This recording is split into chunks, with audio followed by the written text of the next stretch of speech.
గాంధీ భవన్ వద్ద హైటెన్షన్, నిరుద్యోగులను అరెస్ట్ చేసిన పోలీసులు. ఉద్యోగ నోటిఫికేషన్ విడుదల చేయాలని డిమాండ్. అల్పపీడనం ఎఫెక్ట్ నేడు పలు జిల్లాలకు భారీ వర్ష సూచన వెల్లడించిన ఐఎండీ శాఖ అధికారులు.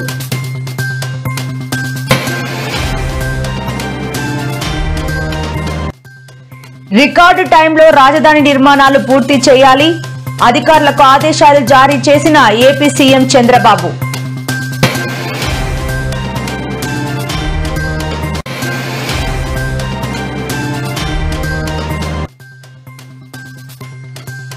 తెలంగాణ ఆర్టీసీలో ఆధార్ అడ్డంకి, ఉచిత బస్సు ప్రయాణంపై కొత్త షరతులు. నేడు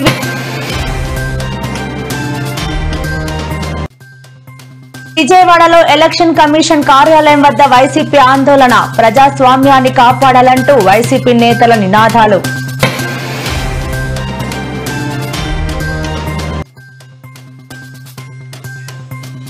మంత్రి పదవిపై మరోసారి కోమటిరెడ్డి సంచలన వ్యాఖ్యలు, తనకు మంత్రి పదవి ఇవ్వాల్సిందేనని డిమాండ్.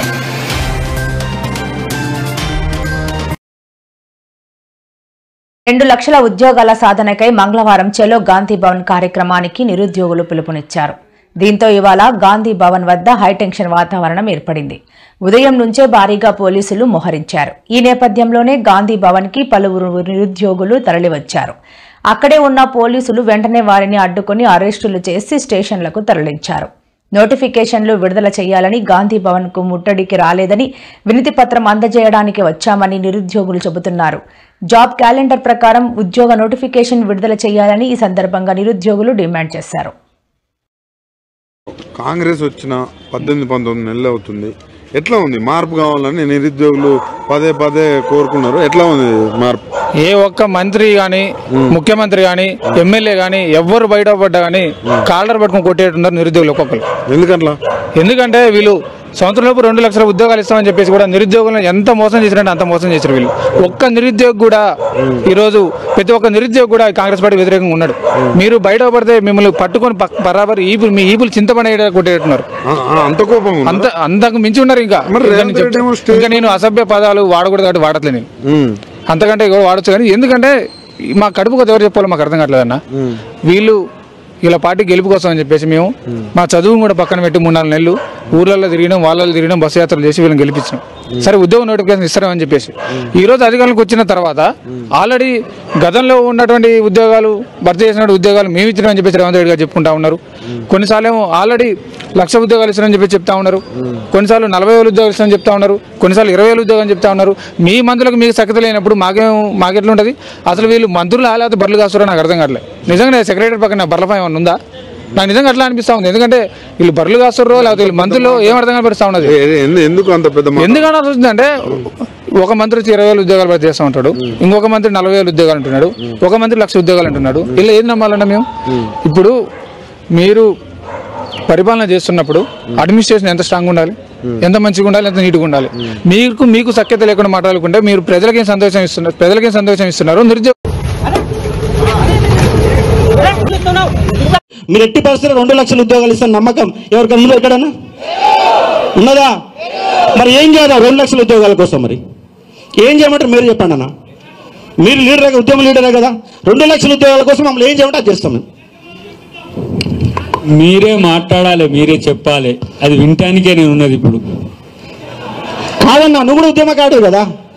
ఉద్యమకారుడు కానీ ఇప్పుడు ప్రభుత్వంలో ఉన్న కదా, మీ తరఫున కాకుండా మీది వినడమే నా బాధ్యత. నేనేమంటున్నా అంటే మా 2 లక్షల ఉద్యోగాల కోసం మీరు ఆమరణ దీక్ష మొదలు పెట్టండి. హైదరాబాద్ నగర వాసులకు రెడ్ అలర్ట్. ఆఫీసుకు వెళ్లిన వాళ్లు వెంటనే ఇండ్లకు చేరుకోవాలని హైదరాబాద్ నగర ఉద్యోగులకు వాతావరణ శాఖ హెచ్చరికలు జారీ చేసింది. ఇవాళ మధ్యాహ్నం 3 గంటల్లోపు ఇండ్లకు చేరుకోవాలని హెచ్చరించింది. సాయంత్రం భారీ నుంచి అతి భారీ వర్షం హైదరాబాద్లో కురుస్తుందని వాతావరణ శాఖ స్పష్టం చేసింది. ఇక సాయంత్రం షిఫ్ట్ ఉన్న వాళ్లు వర్క్ ఫ్రం హోం చేసుకోవాలని వాతావరణ శాఖ సూచనలు చేసింది. అత్యవసరం అయితే తప్పితే బయటకు రాకూడదని వారిని కూడా ఇచ్చింది. ఇవాళ సాయంత్రం హైదరాబాద్లో కుండపోత వర్షం గ్యారంటీ అని వెల్లడించింది.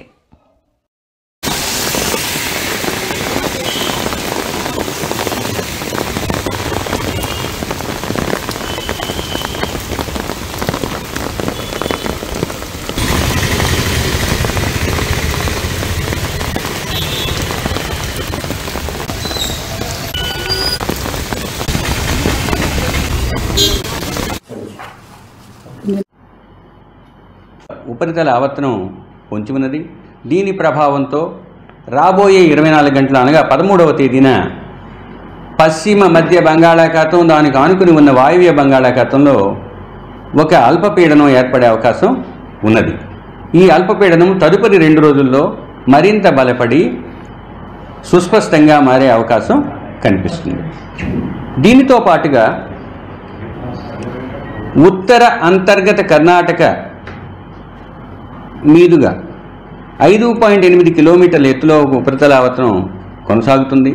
ఈ ఉపరితల ఆవర్తనం నుంచి తూర్పు పశ్చిమ ద్రోణి అనగా east west zone, trough zone అన్నది పశ్చిమ మధ్య బంగాళాఖాతం మీదున్న ఉపరితల ఆవర్తనం మీదుగా ఉండటం వలన ఈ పరిస్థితుల వల్ల రాష్ట్రంలో రాబోయే వారం రోజులు కూడా వర్షాలు పడే అవకాశం ఉన్నది. ఈరోజు రాష్ట్రంలో ముఖ్యంగా కోస్తా జిల్లాల్లో పలు ప్రాంతాలలో తేలికపాటి నుంచి మోస్తరు వర్షపాతం, రేపు ఎల్లుండి అత్యధిక ప్రాంతాలలోనూ, తదుపరి 4వ రోజున పలు ప్రాంతాలలోనూ, వారంలో చివరి 3 రోజులు కొన్ని ప్రాంతాలలోనూ తేలికపాటి నుంచి మోస్తరు వర్షపాతం నమోదయ్యే అవకాశం ఉంది. వీటితో పాటుగా ఉరుములు మెరుపులుతో కూడిన వాతావరణం రాబోయే 5 రోజులు ఉండే అవకాశం ఉంది.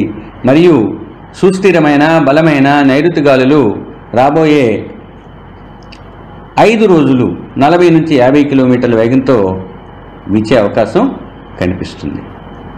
ముఖ్యంగా రాష్ట్రంలో రాబోయే 24 గంటల్లో పార్వతీపురం మన్యం, అల్లూరి సీతారామరాజు, పశ్చిమ గోదావరి, అనకాపల్లి, ఏలూరు, ఎన్టీఆర్, కృష్ణా, గుంటూరు, బాపట్ల, పల్నాడు, ప్రకాశం, పొట్టి శ్రీరాములు, నెల్లూరు, తిరుపతి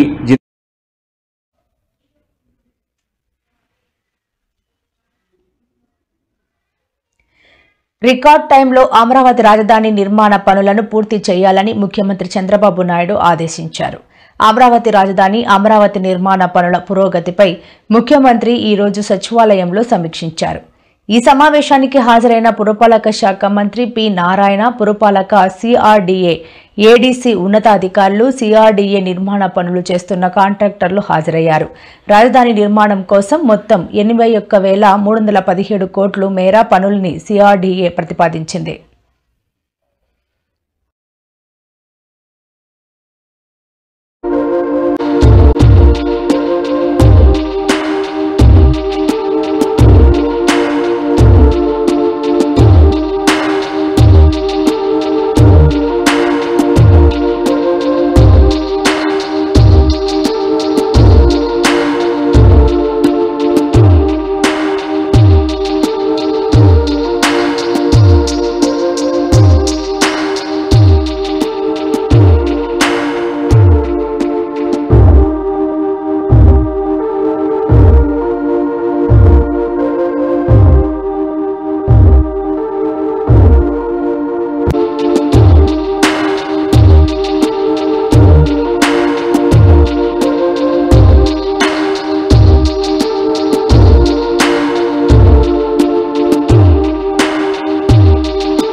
ఉద్దేశంతో గీత కార్మికులకి మద్యం షాపుల్లో 10% రిజర్వ్ చేశాం. ఇది కాకుండా అర్చకుల జీతాలు 10,000 నుంచి 15,000 చేశాం. నాయి బ్రాహ్మణ్ జీతాలు 15,000 నుంచి 25,000 రూపాయలు చేశాం. చేనేతలకు జీఎస్టీ ఎత్తివేశాం. 200 రూపాయలు హ్యాండ్లూమ్ కి, అదే మరిగా పవర్ లూమ్స్ కి 500 రూపాయలు పవర్ సబ్సిడీ కూడా ఇచ్చాం. గృహ నిర్మాణానికి అదనంగా బీసీలకు, అదే మరి ఎస్సీలకు 50,000, ఎస్టీలకు 75,000 రూపాయలు ఇచ్చాం. ఇమాములకు 10,000, మౌజములకి 5,000. పులివెందుల ఒంటిమిట్ట జెడ్పీటీసీ ఉప ఎన్నికలపై విజయవాడలోని ఎలక్షన్ కమిషన్ కార్యాలయం ముందు వైసీపీ నేతలు ధర్నాకు దిగారు. జెడ్పీటీసీ ఉప ఎన్నికల్లో అక్రమాలు జరుగుతున్నాయని ఈసీకి వారు ఫిర్యాదు చేశారు. ఈ సందర్భంగా మాజీ మంత్రి అంబటి రాంబాబు మీడియాతో మాట్లాడుతూ చరిత్రలో ఇంత దారుణమైన ఎన్నికలను తన చరిత్రలో చూడలేదని అన్నారు. ఓటర్లు పోలీసుల కాళ్లు పట్టుకొని వారి ఓటు హక్కును వినియోగించుకునేలా అవకాశం ఇవ్వాలని ప్రాధేయపడాల్సి వస్తోందని మండిపడ్డారు. టీడీపీ ఈసీ పోలీసులు కలిసిపోతే చేసేదేమీ లేదని ఆవేదన వ్యక్తం చేశారు. టీడీపీ దుర్మార్గాలను అర్థం చేసుకుని ప్రజలు సమాధానం చెప్పే రోజు వస్తుందని హెచ్చరించారు.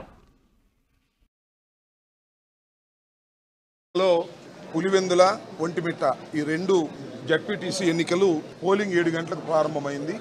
ఇప్పుడు 12 అవుతా ఉంది.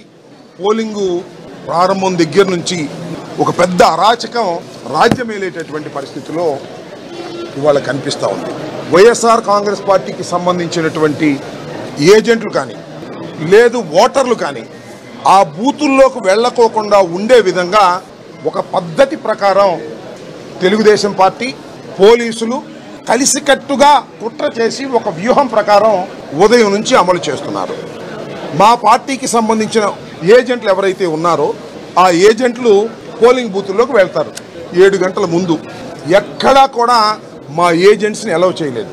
1-2 చోట్ల మా ఏజెంట్లు వెళ్ళిన తర్వాత కూడా వారిని దౌర్జన్యంగా పోలీసుల సహాయంతో ఇతర ప్రాంతాల నుంచి వచ్చినటువంటి తెలుగుదేశం కార్యకర్తల నుండి గుండాలనండి ఇతర ప్రాంతాల నుంచి అంటే పులివెందుల నియోజకవర్గానికి సంబంధం లేని వాళ్ళు, పులివెందుల జెడ్పీటీసీ పరిధిలో సంబంధం లేని వాళ్ళు, జమ్మలమడుగు నుంచి ఇతర నియోజకవర్గాల నుంచి వందలాది మంది వచ్చి పోలీసుల సహకారంతో మా ఏజెంట్లను లాగివేసే పరిస్థితి తీసుకురావడం అనేది చాలా దురదృష్టకరమైనటువంటి పరిణామంగా మేము భావిస్తున్నాం.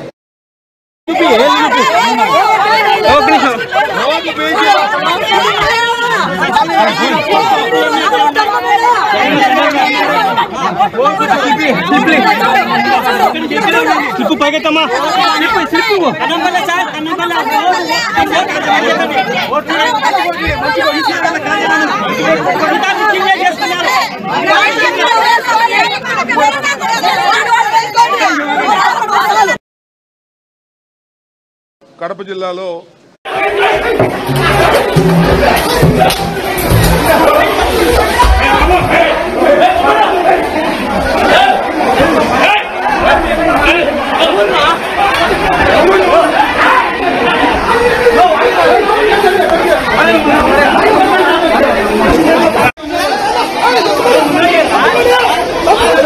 ఏం జరిగింది?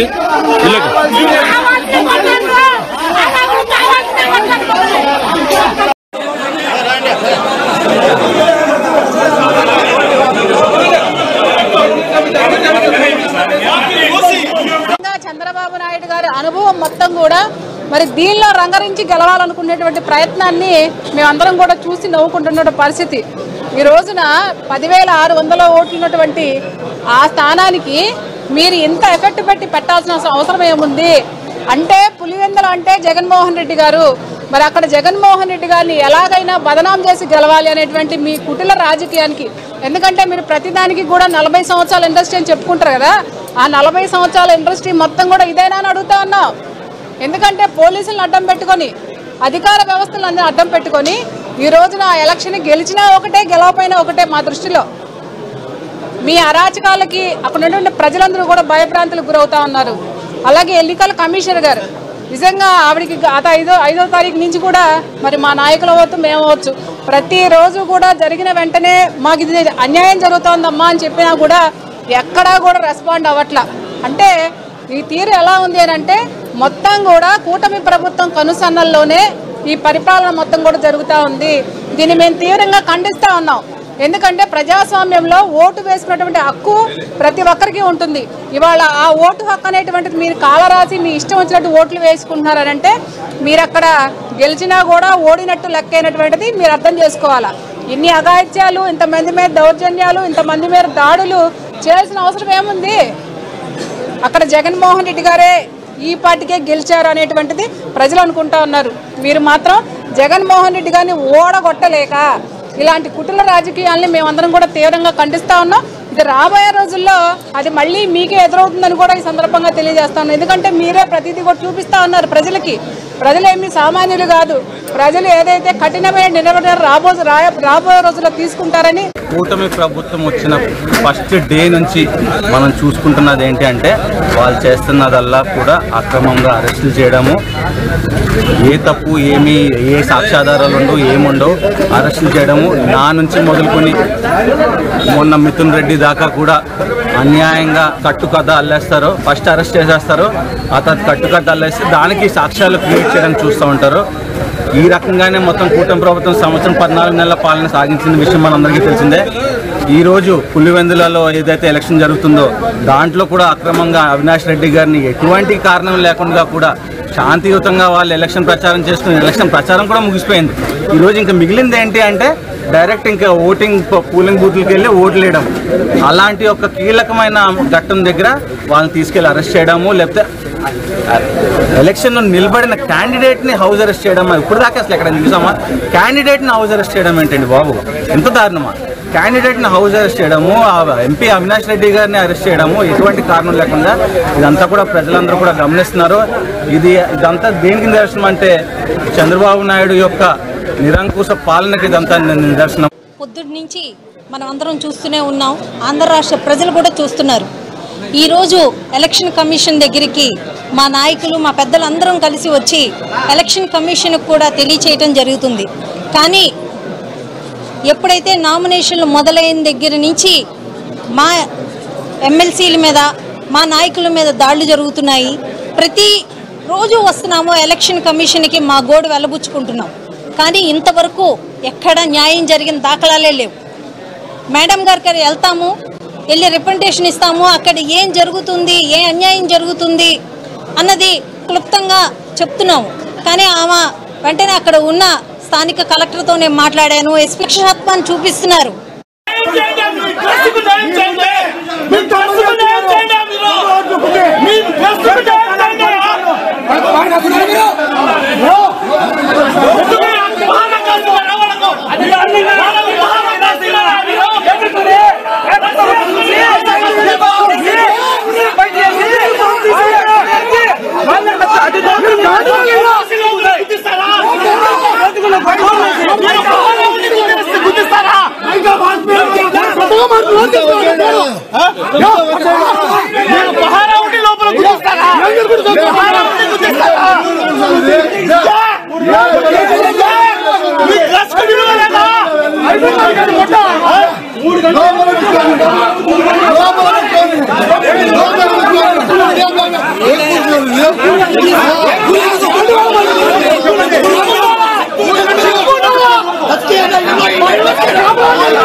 ఏం సార్ మీరు పోయి లోపలికి పంపిస్తారా? మేము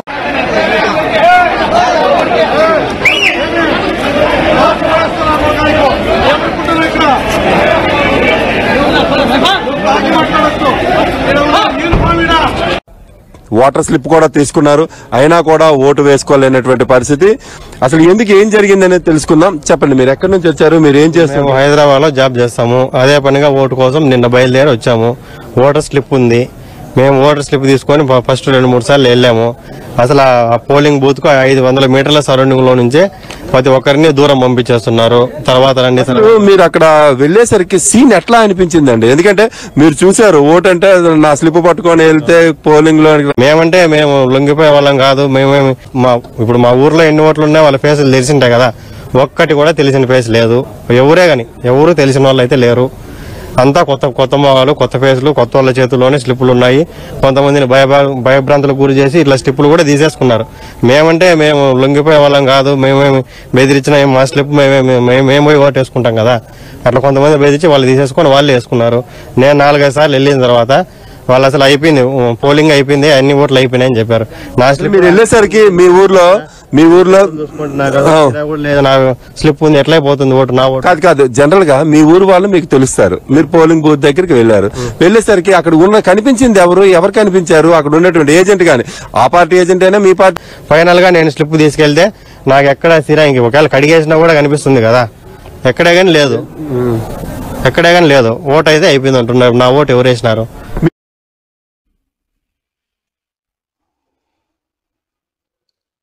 తెలంగాణలో సంచలనం సృష్టిస్తున్న ఫోన్ ట్యాపింగ్ వ్యవహారంలో తాజాగా మరో కీలక పరిణామం చోటు చేసుకుంది. ఈ కేసులో తనపై నిరాధార ఆరోపణలు చేశారంటూ కేంద్ర మంత్రి బండి సంజయ్కి బీఆర్ఎస్ వర్కింగ్ ప్రెసిడెంట్ మాజీ మంత్రి కేటీఆర్ లీగల్ నోటీసులు పంపారు. కేంద్ర మంత్రిగా ఉండి బాధ్యతారాహితంగా మాట్లాడారని మండిపడ్డారు. ఒక ప్రజాప్రతినిధిపై ఇలా అసత్య ఆరోపణలు చేయడం ఎంతవరకు సమంజసమని కేటీఆర్ నిలదీశారు.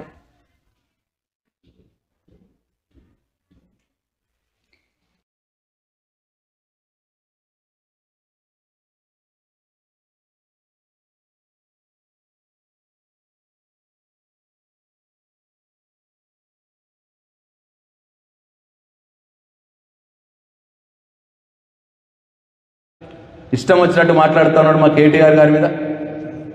ఆయన చాలాసార్లు చెప్పారు కేటీఆర్ గారు, ఫోన్ ట్యాపింగ్ మాకు సంబంధం లేదు, ఇది అధికారులకు సంబంధించిన విషయం, ఇంటెలిజెన్స్ వ్యవస్థకు సంబంధించిన విషయం, మాకు సంబంధం లేదు అని చెప్పినాడు. అయినా సరే కేంద్ర మంత్రి హోదాలో ఉండి ఒక బజారు మనిషిలా బజారు భాష మాట్లాడుతూ చిల్లరగా మాట్లాడుతూ ఇవాళ కేటీఆర్ గారి మీద ఇష్టమైనటువంటి నిరాధారమైన నిందలు చేసినాడు. నువ్వు అట్లనే మాట్లాడితే బండి సంజయ్ నీకు ఆ పదవికి నువ్వు అర్హుడి కాదు. ఆ పదవి గౌరవం పెంచు.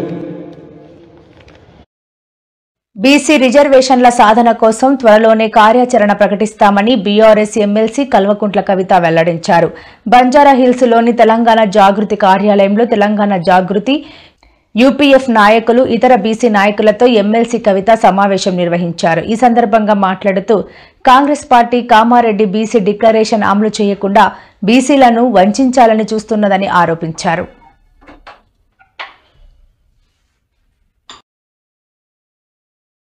పోయినసారి లాభాల్లో వాటా అని ఇచ్చారు కాంగ్రెస్ పార్టీ వాళ్ళు, 33% ఇస్తున్నామని చెప్పాను. అందరం కూడా మంచిదే కదా, ఇదివరకు మనం 30 ఇస్తే వీళ్ళు 33 ఇచ్చారు అనుకున్నాం. కానీ ఎంత దారుణం అంటే కాంగ్రెస్ మార్కు నయవంచన ఎట్లా ఉంటుందంటే అసలు లాభాలనే తక్కువ చూపించారు. ఇచ్చుడేమో పేరుకు 33 ఇచ్చారు, తప్పు అంకెలు చూపించి కార్మికులకు తక్కువ డబ్బు ఇచ్చినటువంటి ప్రభుత్వం కాంగ్రెస్ ప్రభుత్వం. ఇప్పుడు నేను డిమాండ్ చేస్తూ ఉన్నా, దసరా రాబోతూ ఉంది, కార్మికులకు ఇచ్చేటటువంటి లాభాల్లో వాటాను ఈసారి 35% ఇవ్వాలని చెప్పి నేను డిమాండ్ చేస్తూ ఉన్నా. అది కూడా ఉట్టి లెక్కలు కాదు, దొంగ లెక్కలు కాదు, కరెక్ట్ లాభాలు చూపించాలి, కార్మికులకు నిజంగా కూడా లాభం అయ్యేటట్టు చేయాలని చెప్పి నేను డిమాండ్ చేస్తున్నా.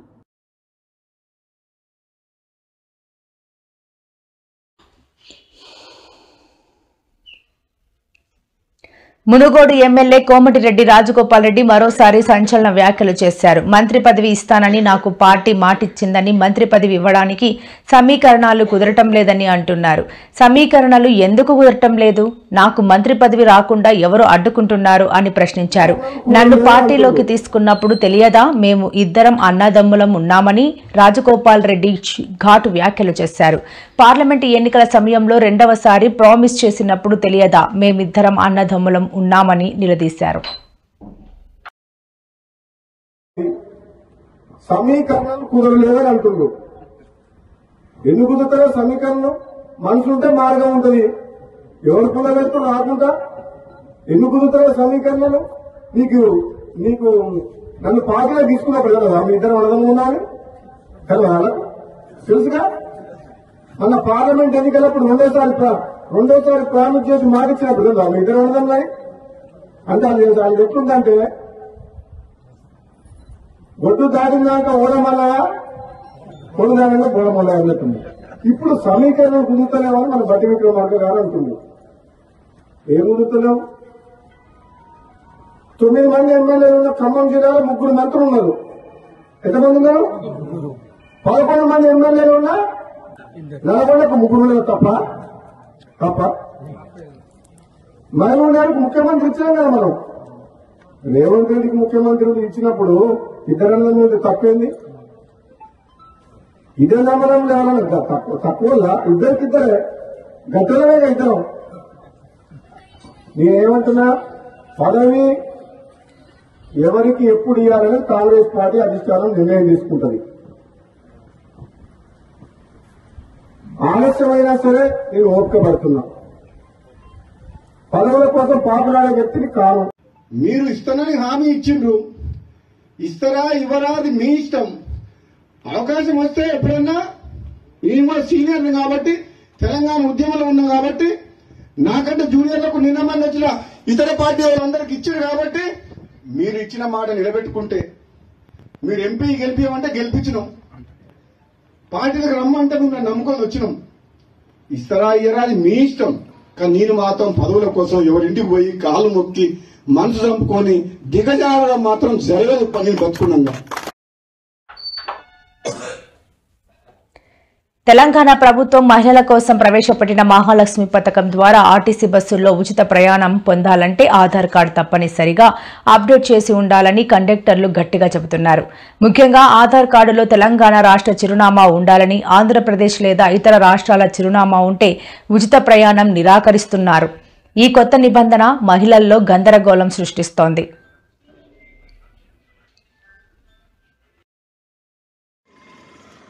మేము సూర్యాపేట నుంచి నల్గొండ పోయే దారిలో వెళ్తుంటే ఆధార్ కార్డు అప్డేట్ లేదని చెప్పేసి చిన్నపిల్ల తల్లి జ్వరం వచ్చిన వాళ్ళని, ఆపరేషన్ అయిన వాళ్ళని ఆధార్ కార్డులు మీ అప్డేట్ కాలేదని చెప్పేసి నడి రోడ్డు మీద హైవే మీద దించిపోయారు. కండక్టరు, బస్సు డ్రైవరు ఇదేం పద్ధతి, ఇదే రాజ్యము, మాకు చాలా ఇబ్బందిగా ఉంది, ఇట్లా చేసి పంపించారు మమ్మల్ని. చూడండి హైవే మీద, చాలా హైవే మీద లారీలు పోయే హైవే మీద మమ్మల్ని ఇట్లా దింపేసి వెళ్ళిపోయారు. ఈ ఫ్రీ బస్సుల వల్ల మేము ఇంత ఇబ్బంది పడిపోతున్నాం అసలు అని చెప్పేసి ఇట్లా అవుతున్నాం మా పరిస్థితి.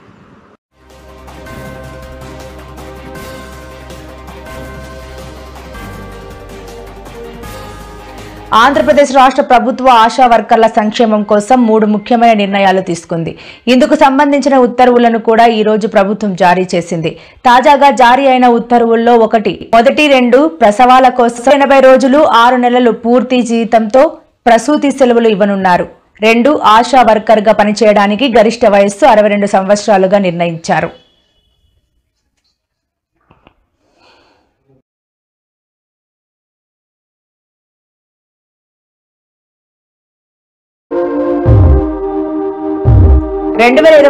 డిసెంబర్ నాటికి పోలవరాన్ని పూర్తి చేయడమే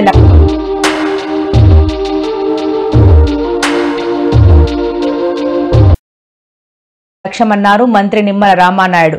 పోలవరం ప్రాజెక్టు పనులను త్వరగా పూర్తి చేయాలని అధికారులను ఆదేశించారు. ఈ సందర్భంగా మీడియాతో మాట్లాడిన ఆయన డయాఫ్రమ్ వాల్ పొడవు 1396 మీటర్లకు 500 మీటర్ల నిర్మాణం పూర్తి అయినట్లు తెలిపారు. అలాగే 3 ట్రెంచ్ కట్టర్లు, 3 గ్రాబర్లలో డయాఫ్రంట్ వాల్ నిర్మాణ పనులు వేగంగా జరుగుతున్నాయని పేర్కొన్నారు. Rockfill Dam, Gap 1 on the left bank of River Godavari. This segment stretches over half a kilometer and features a moderate depth of diaphragm wall that runs for a length of 400 meters in clay seed bed. Designed to securely anchor the diaphragm into the rock below the clay bed. From the foundation level, the dam rises to nearly 10 to 13 stories high. Its narrow central spine is built for 1 ECRF dam. మన గౌరవ కేసుని చేసుకోవడానికి మాకు వీలుంటుంది. త్వరితగతంగా కూడా ఆ నిధుల్ని అందించమని చెప్పేసి కూడా గౌరవ మంత్రివర్యుల్ని కూడా కోరడం జరిగింది. ఈ సభలో అందరికీ హామీ ఇస్తున్నా, 2027 డిసెంబర్కి పోలవరాన్ని పూర్తి చేసి జాతికి అంకితం చేసే బాధ్యత ఈ ప్రభుత్వానిది.